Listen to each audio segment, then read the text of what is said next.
Okay.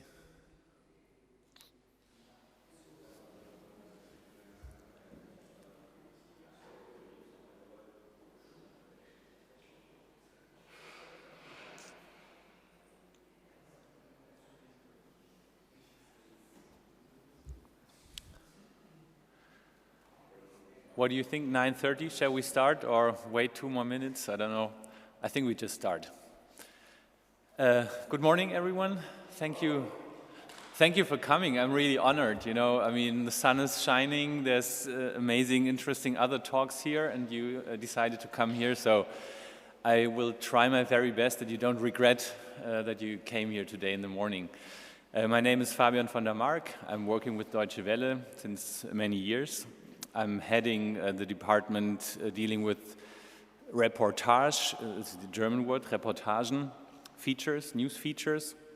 And within this department, we have launched half a year ago a new project called Lifelinks. And this is what I want to show to you. And this is something where we believe that it's new and interesting for you probably to hear about, because the title of this talk, Listening Journalism, maybe sounds a bit pretentious, sounds a little bit academic. I hope that not too many thought this is a bit boring.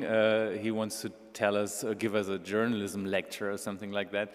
In fact, it is pretty close to a subject that we can actually hear and see and watch and get to know via our website that I will show you in a second. But still, it's our belief that listening is at the very core of journalism, that it makes no sense to just come with your own ideas to the field, to people, and just grab their examples to prove your thesis.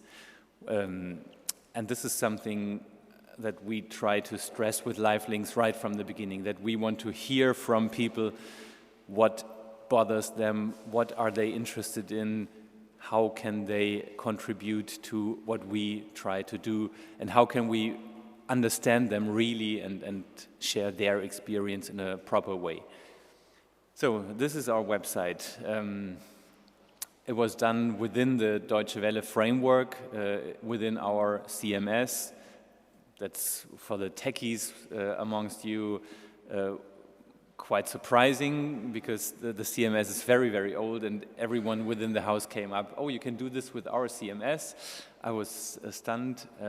It is actually not that different to what others do, but for Deutsche Welle it was a major step to a different look. We wanted to attract a younger audience with Lifelinks, so we decided a few things. We wanted to have a different font, we wanted to have this big picture, and yeah, I will just go through this concept, and whenever you have a question you can interrupt me, otherwise I will just stop after I believe that I've explained enough about Lifelinks, and then you can ask your questions. But I will just go a little bit through the concept. You can see here as the kind of subtitle of Lifelinks the question, what holds you back? And of course, what holds you back should be, from my perspective, the core of every journalistic piece, and it is the core of every story right from the ancient times, that you have a hero who has to overcome an obstacle, and that's of course what everyone is experiencing in their everyday lives, that you have to struggle with something. So we try to put this question right in the core. We said what holds you back is our starting point for everything. So we ask the audience, we ask people, what is the problem? What holds you back from being the way you want to be, from doing what you want to do? And we ask this question, but not only as a title, we also offer, for example, on our website, a form where you can get involved. Here we say, we're looking for your stories, get involved.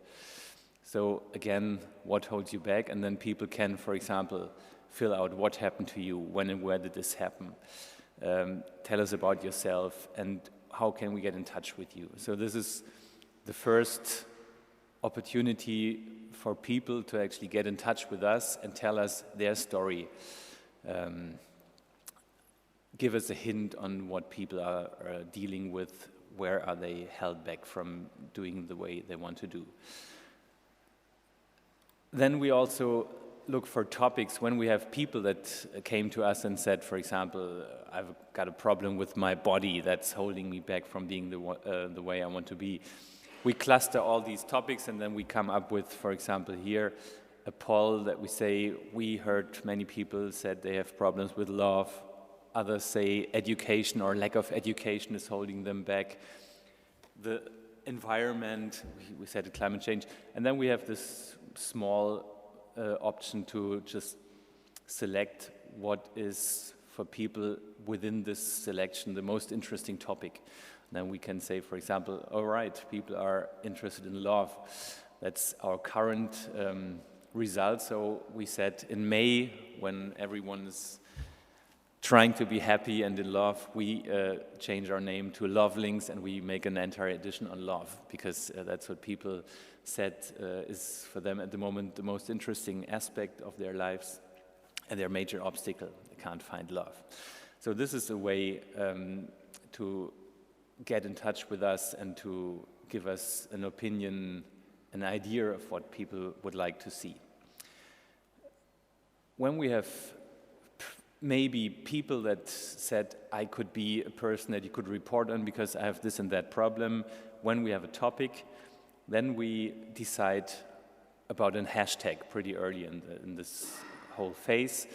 So for example, this background picture is the background picture of our series on education affairs. And we gave us this hashtag A for effort. So if we have decided we want to do an edition on education, we offer people this hashtag to use right from the start. So when we do research, when our reporters do research, they use this hashtag A for effort.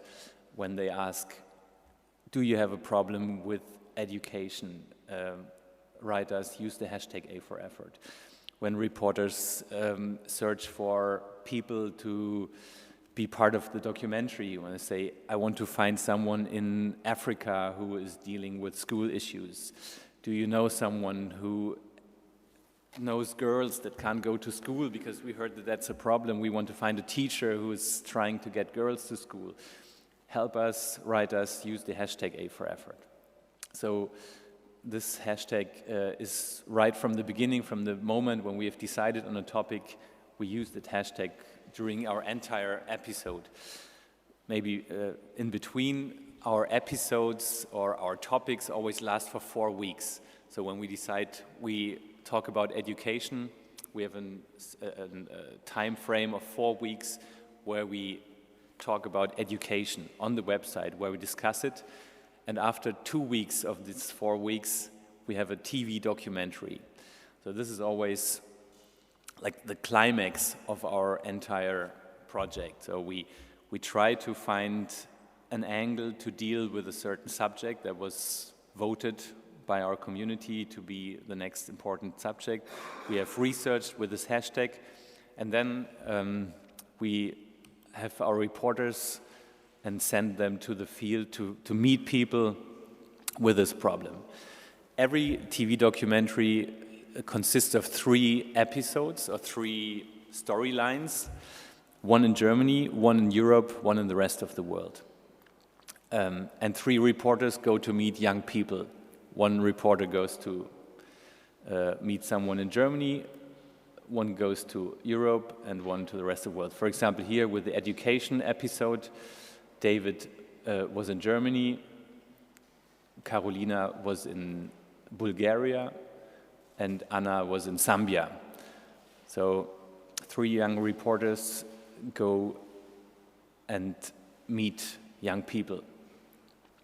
Maybe to have it a bit more plastic and to not bore you, I give you a first impression on how this then might look. And we can just watch the first 2 minutes of the latest episode. So, that's it. This time on Lifelinks, Our reporters meet 3 young people we give an A for effort. Use the hashtag to join the conversation and follow our reporters around the world. Carolina travels to Bulgaria, where a young idealist shows her there is hope for the country's failing schools. In Germany, David learns about the inequalities of one of the world's best education systems. And Anna flies to Zambia to meet a young man fighting to get girls into the classroom. Linking the lives of 3 teachers with one goal: to make a difference.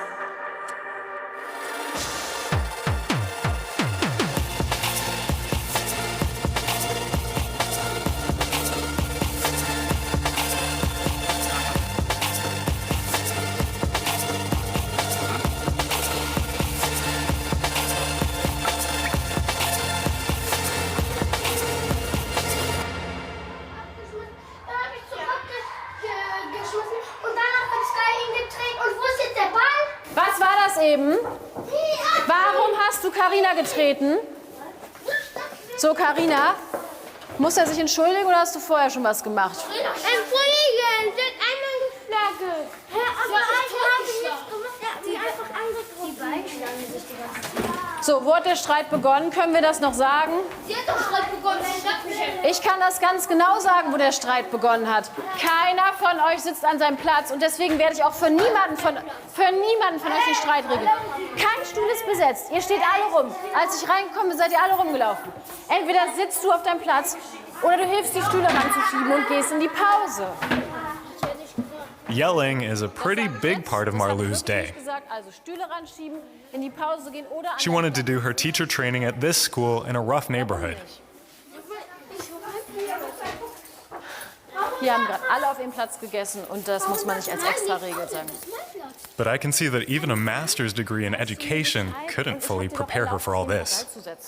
Man fühlt sich teilweise so, wenn man eine Stunde in der Klasse, in der ersten Klasse unterrichtet, als würde man 8 Stunden bei Mercedes am Band stehen. Weil es einfach so, das macht einen so fertig, dass 20 Kinder alles fragen und man natürlich ruhig bleiben muss, weil die kommen ohne Vorwissen an und nicht mit so vielen sozialen Fähigkeiten. Wie viele von diesen 8 Stunden gibt es dann? Leider gibt es dann 6. Okay. 8. Wir sind also eine 6 mal 8. Du bist ja die Lehrerin, also sag mir, 6 mal 8 sind... Genau, 6 mal 8 sind also 48 natürlich. Gefühlte 48 Stunden Unterricht, mein Gott. Okay, so just to give you a first impression how the TV result at the end looks, but on their way to get to this point, you can follow the reporters. For example, Carolina, who will be later on in Bulgaria, you can go to her website and see what she's doing. She's got her own social stream where you can see what she's twittering during her research, during the report. We have she just got an award for something else. You can ask her questions that will appear there, and she will also offer to the audience behind-the-scenes impressions. So once she has started to do the research, she will use the hashtag and she will report on the in the course of her research, during filming. She will keep on explaining what she's doing, giving extra information on her experience in the field. She will also ask the audience or the users, what do you think, what should I ask them?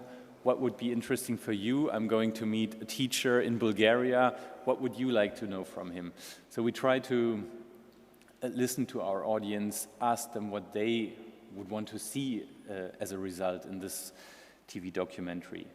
And in a way, because most of this is done via mobile, you could call that mobile reporting if you want to as well, because people spend like 2 weeks with their mobile covering their research. So basically right from the beginning, from the moment when people get to know the topic, the entire process is transparent. You can hear and see what people are doing.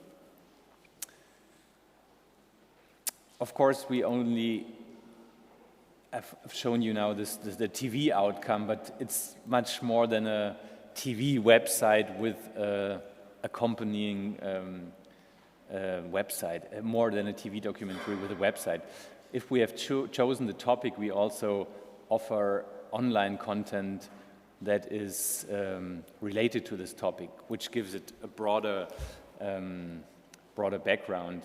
And since there were many data journalists around here, and I spent my evening yesterday with 12 Austrian data journalists, it was really funny. Didn't expect that. Didn't expect to be 12. That there's 12 Austrians here, but that they are all data journalists. I'm not a data journalist, but we are absolutely interested, of course, in that as well. And for example, in our education topic, we have included this data piece where we, for example, have compared the expenditures on education and on military. So this is something what we found quite interesting to see what people do or could do or don't do to get young people into education. So this is something that we can't make all the time because we are still a small team, and this is of course something which is a lot of work. We can't do that all the time. If we would be a bigger team, we would do that more often. But we try to do as much as possible on the website, and we also try to get user-generated content, obviously, since we had all those offers to get in touch. We get again and again also interesting readers' pieces. Show you one maybe. Here, for example, it was a topic on parents, and how parents hold you back from being the way you want to be.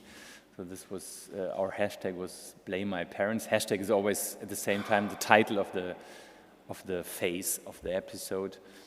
And here we had, for example, a story of a young orphan from Ghana. A really touching story. And we were absolutely amazed on the quality. I mean, he later on wrote that he wants to be a TV journalist or broadcast journalist at some point. I want to be a broadcast journalist or a humanitarian aid worker for the United Nations. But still, we were really, really touched that someone just offers us such a great text for free. And that he was so open to share that with us.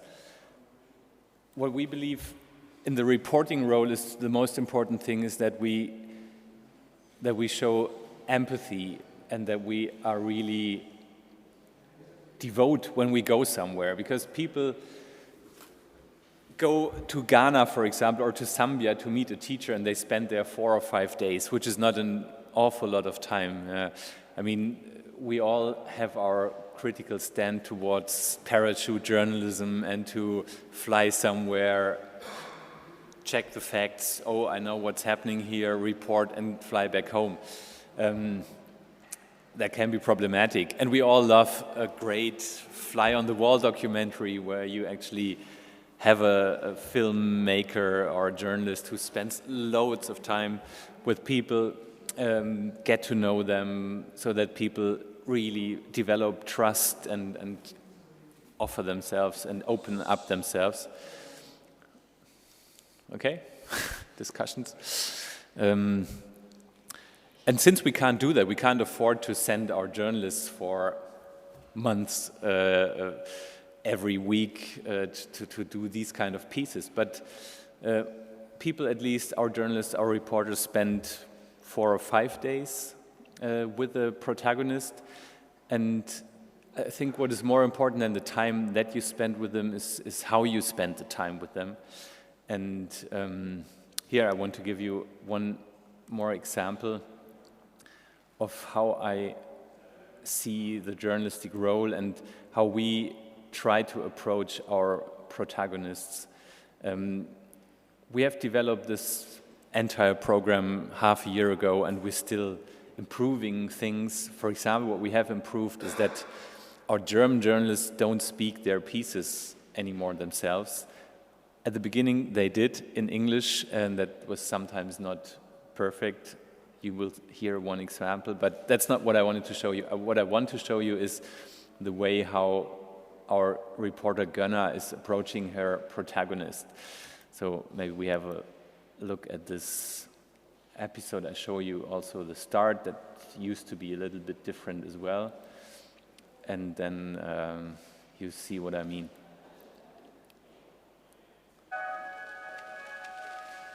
막 그 북한에 가고 싶다, 뭐 말도 안 통한다, 막 이런 생각이 많이 들더라고요. 그래서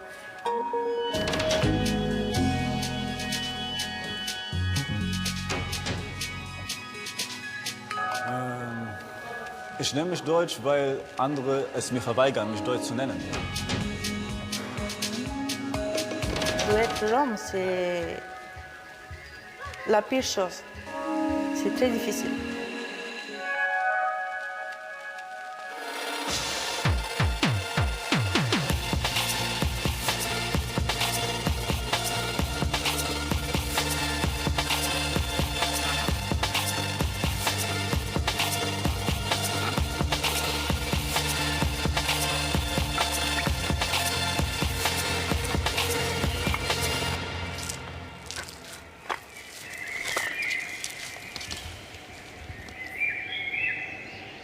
I'm in Paris, France.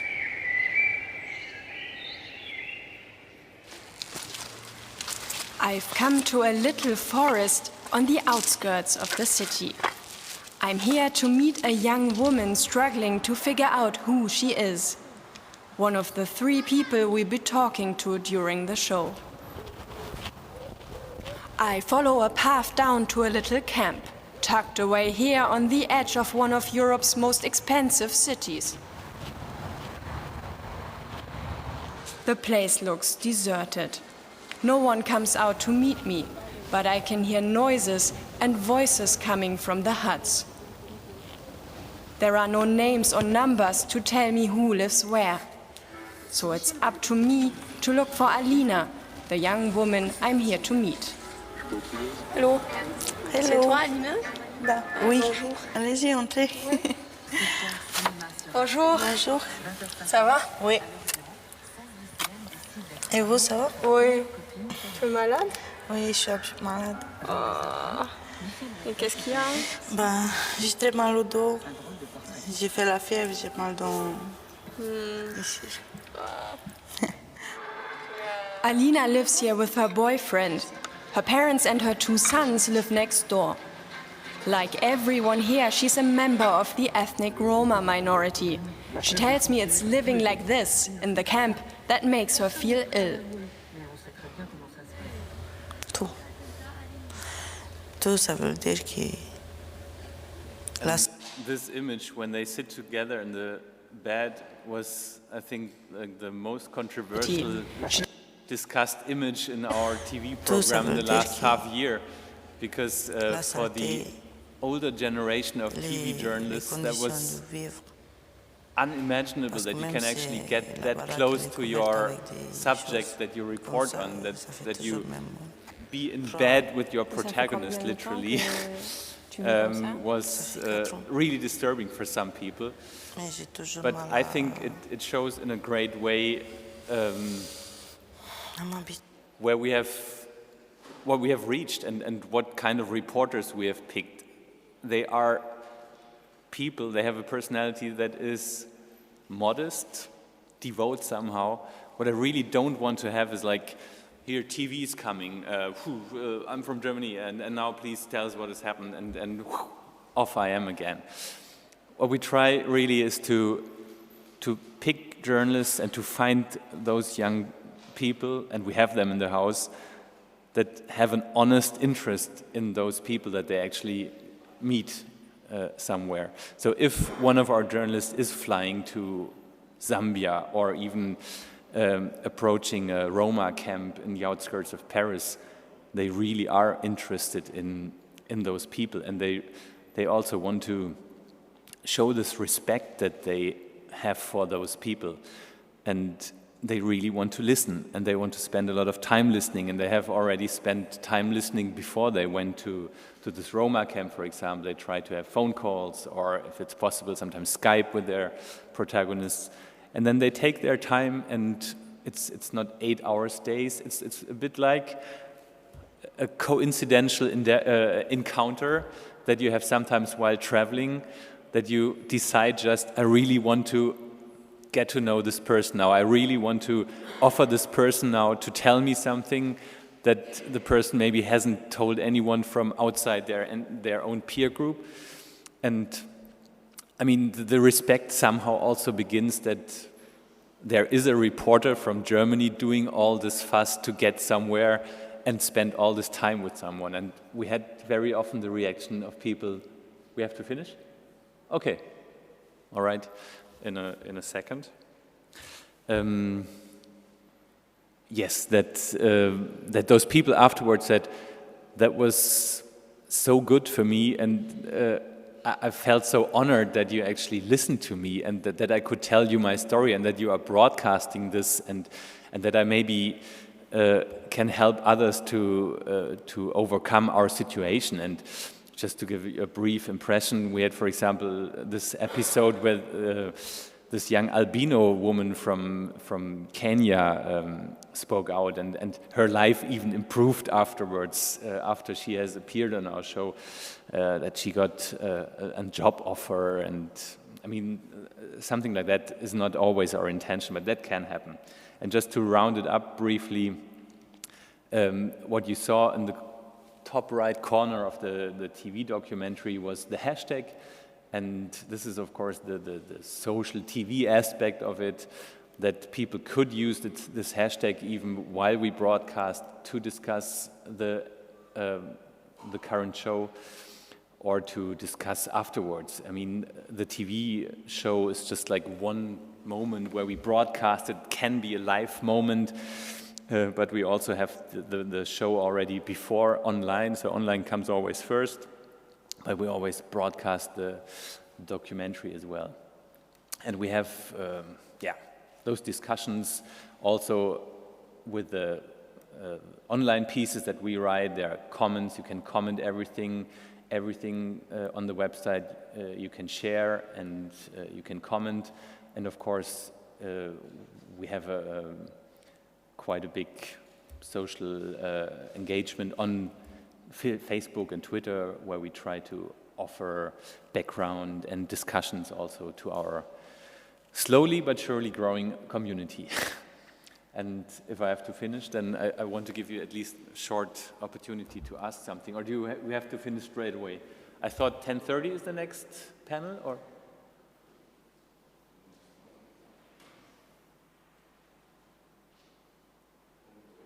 10:30. Okay. So if I'm right, it's 10 o'clock now, so then I... Okay, all right. But anyway, it's anyway better to get in a dialogue, so I just finish here. Yes, please.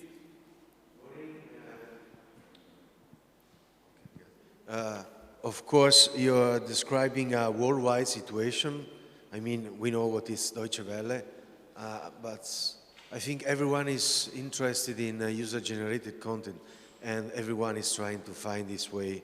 So I was trying to imagine a kind of similar situation into a small newsroom, like the one for a local newspaper.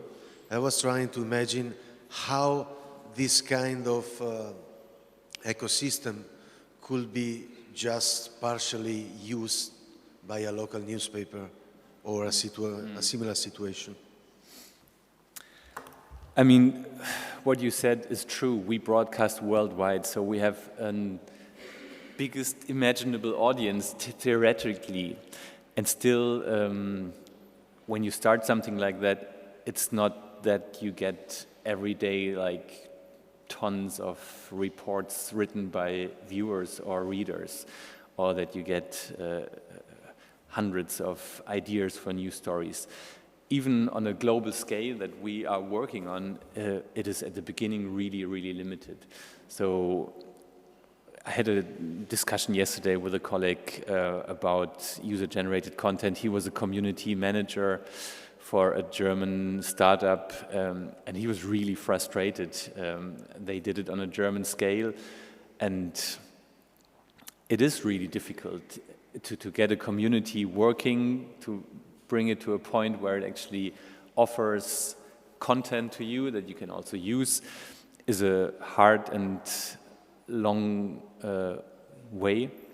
So yeah, I don't know whether I would suggest to smaller outlets to put a big stress on user-generated content. But then again, I also believe that you cannot offer something today which is strictly one-way communication. It's just what people and what readers, what viewers expect from us, is that there's one or the other way of getting in touch with us, of replying, of giving opinions or ideas on what you could do. So, I mean, in a smaller scale, for example, this opinion polling is always a simple way to get an audience interact with you. You even don't see how many people have voted in this tool, for example. You know? So it's not getting embarrassing when there's 12 people that participate in the poll. But you have at least, you have given something to choose, yeah? And that might be already for a newspaper, for example, interesting when people can decide on where shall we put our investigative resources in. Are you interested in why is housing getting more expensive in our city, or why is water getting more expensive, or why is public transport getting more expensive?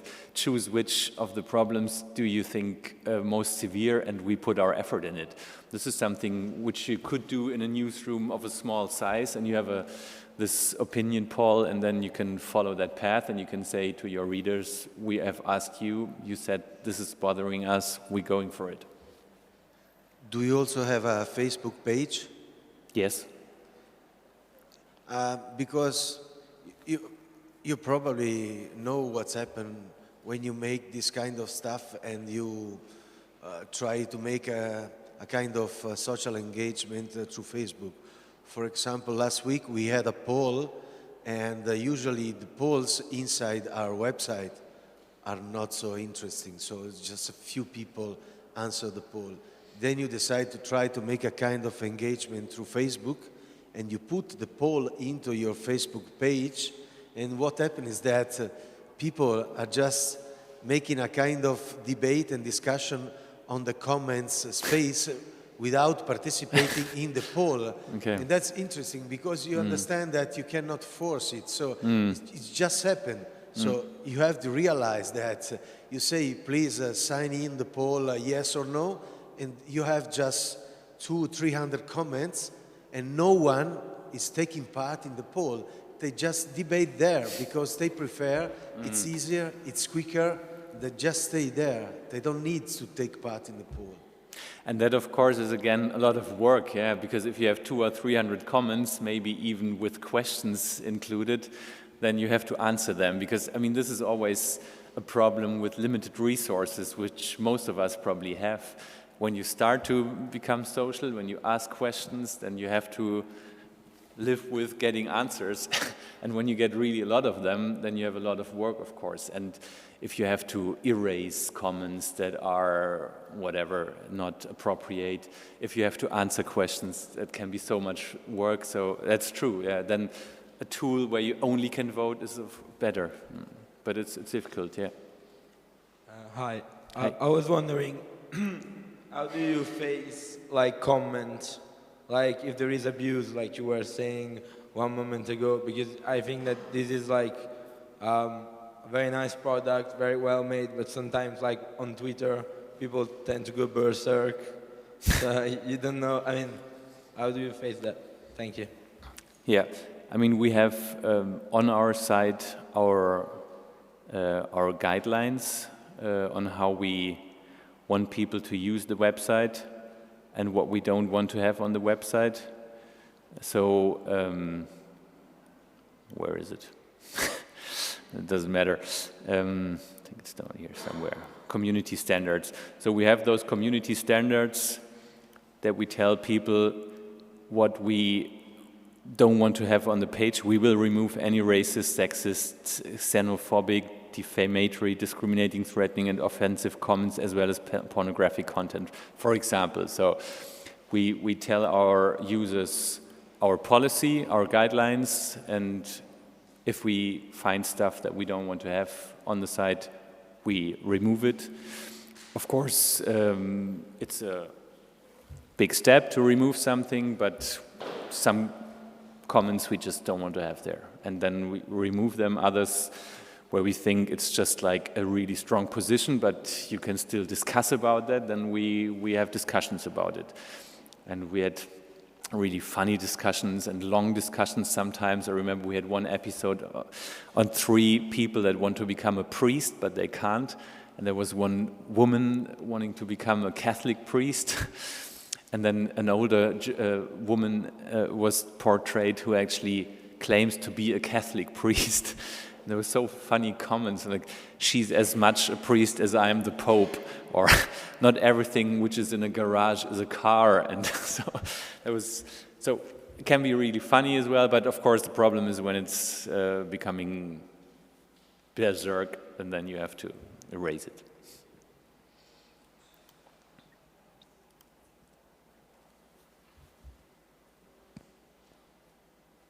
Oh, I thought you wanted to ask a question. No, yeah. You told us that every documentary is composed by 3 parts, one in Germany, one in Europe, and one in the world. I wanted to ask you, how do you pick the stories, the different stories, and how do you relate them? Yeah.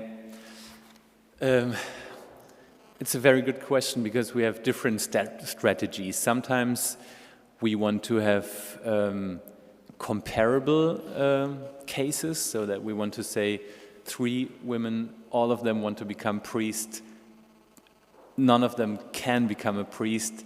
How do they deal with this situation? How do they try to overcome the situation? How do the strategies vary between the German, the European, and the world case? Sometimes we also try to have it complementary. For example, we did an episode on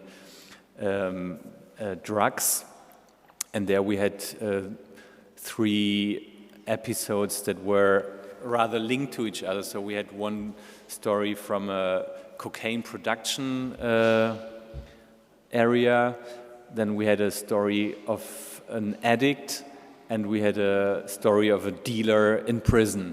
So that was rather 3 aspects of one story that we tried to link.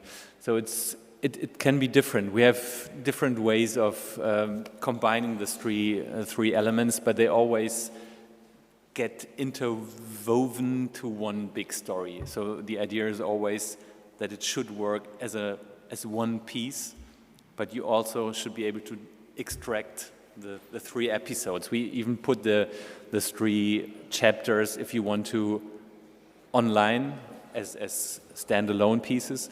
But if we bring it together as for our documentary, we also jump. You know, it's not first we have the cocaine farmer, then we have the prisoner, then we have the addict.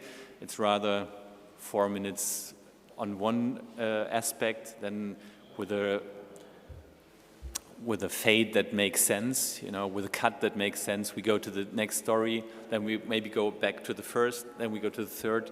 So it's always a difficult montage, but that's what we like. That's the documentary part of it, to get those 3 parts to one whole that is more than the 3 parts, the sum of the parts.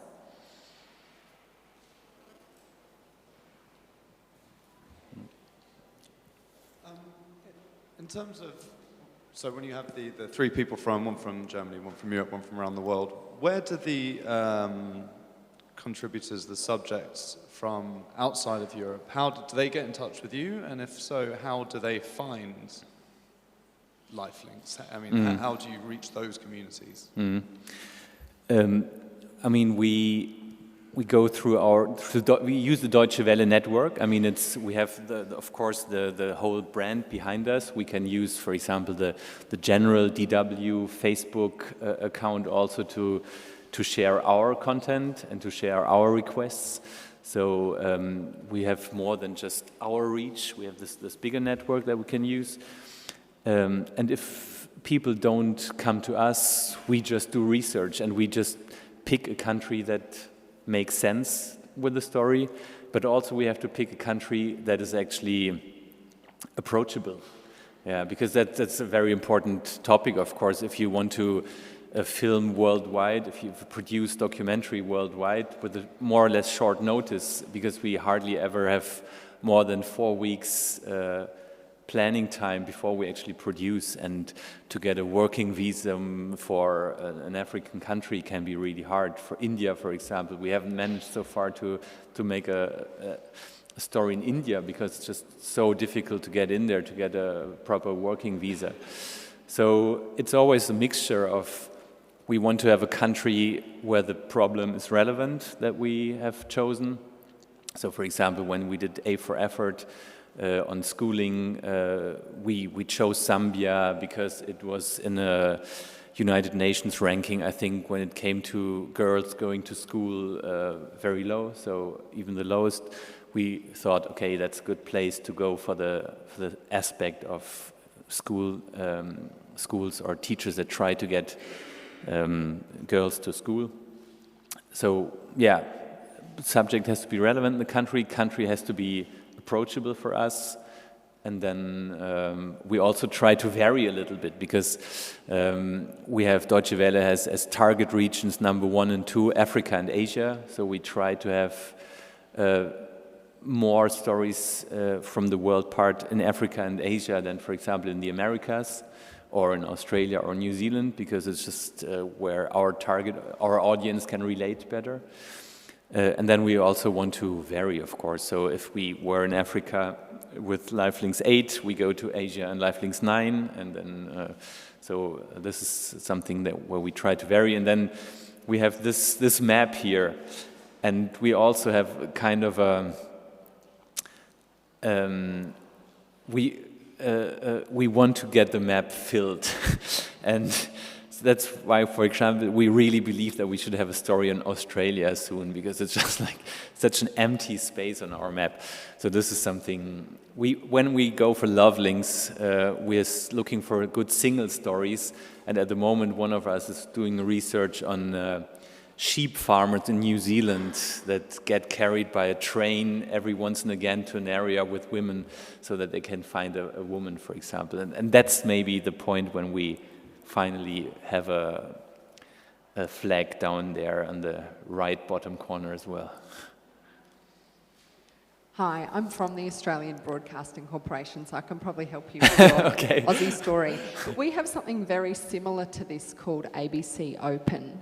And I'm just wondering how often stories from Lifelinks actually get picked up or integrated into sort of, proper news coverage. So, for example, if there's a big education issue happening, how often do the real stories of real people get incorporated into your news coverage? Yeah. Our aim is to have, with every episode, 1 2.5 minutes teaser in the news program.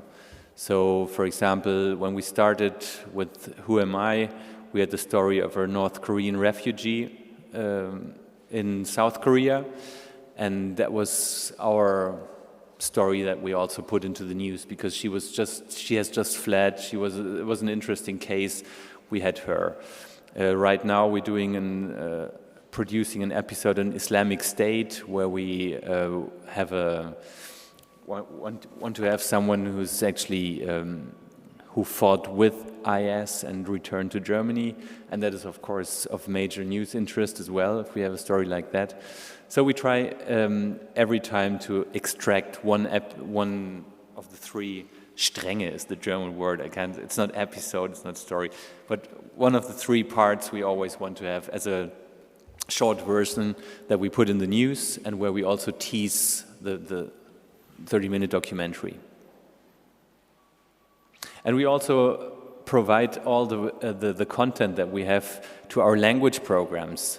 So that can be really interesting. For example, with A for Effort, we had one episode on this Bulgarian teacher, and DW has also a Bulgarian service, a website on Bulgarian, and they were really interested, so they took this story and put it on their website, adapted it into Bulgarian, and it became huge, and even the Bulgarian television wanted to have it as well, and it was featured as a Deutsche Welle content. So this is something really good. Or, for example, here, Head Above Water was a story on a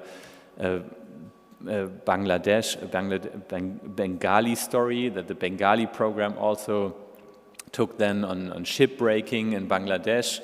So this is interesting for our language services as well, because they can just pick if it's related to their community, to their language interest. That fits very well then.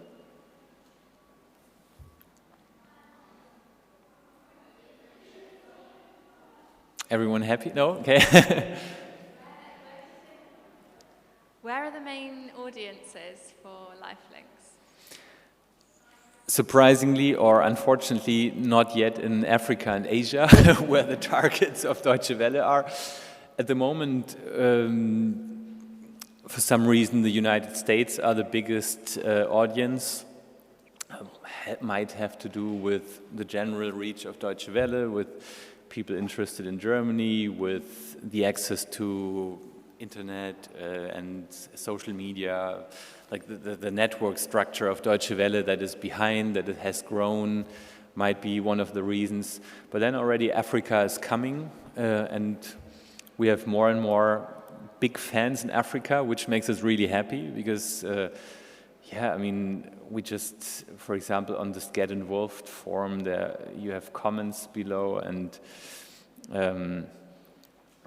there were a couple of people now, is the best platform which I have seen, and never knew there is a platform like this.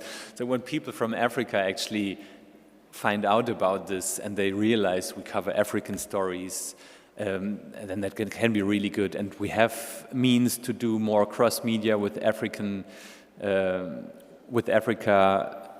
in our DW program. For example, Deutsche Welle is still broadcasting radio in Africa. Our Hausa program is leading in Nigeria, for example. So we have ways to get cross-promotion with Africa, and we hope that we can make this a relevant platform in Africa. But it will take some time, I suppose.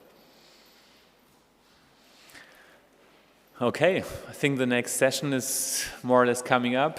If any of you wants to ask me something afterwards, I'm here. And thank you very much for paying attention today in the morning on this day with another interesting program. Thanks for having me.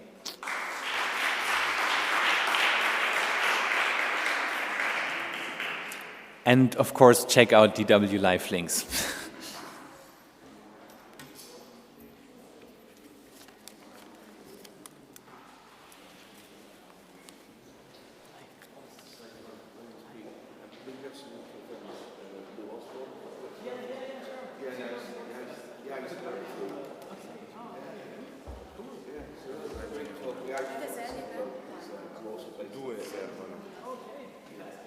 You want to try your computer? Okay.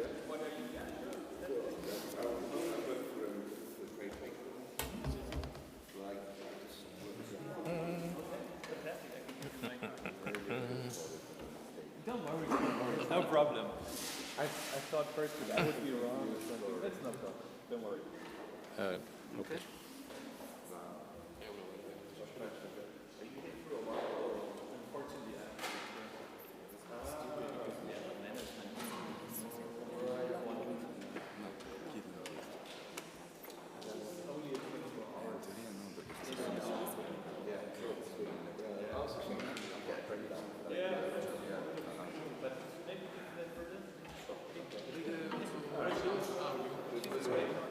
We need sound, yes. Se il video va, sempre, ok.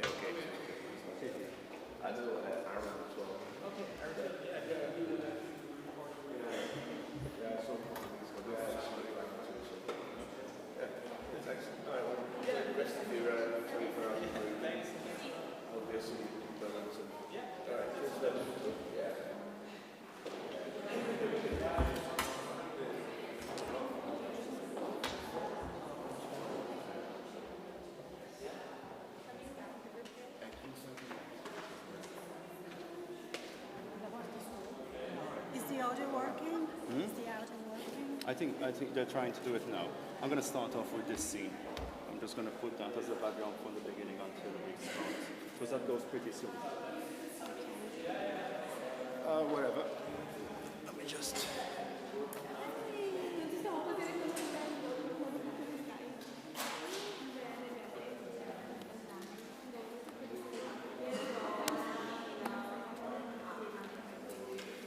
Starting off with something like this, just so we don't have to. Questo va in mic, sì? Yeah. Earphone. Yeah. Provo.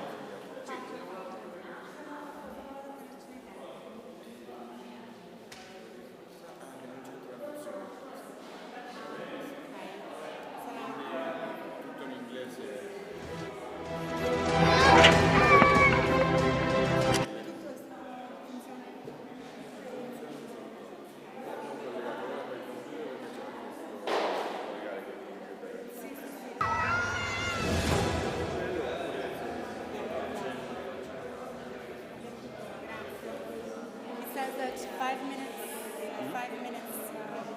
before the answer will give us a sign.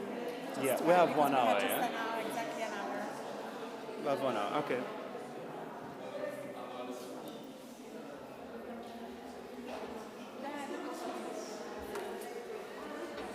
So everything's working.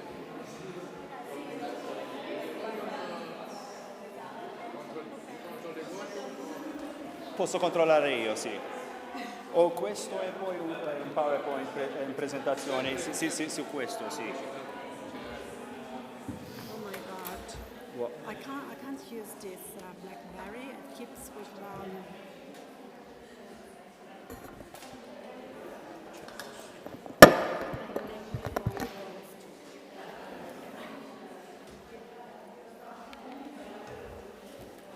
It's just women.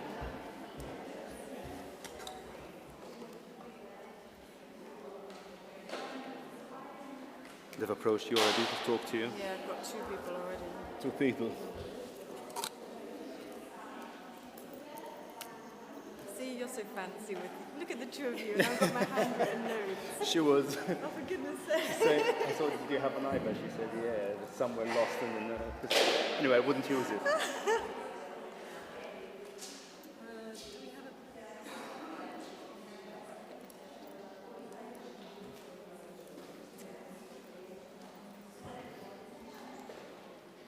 This is a web stream, this I was reading. I know. Oh, Maria, what have you got us into?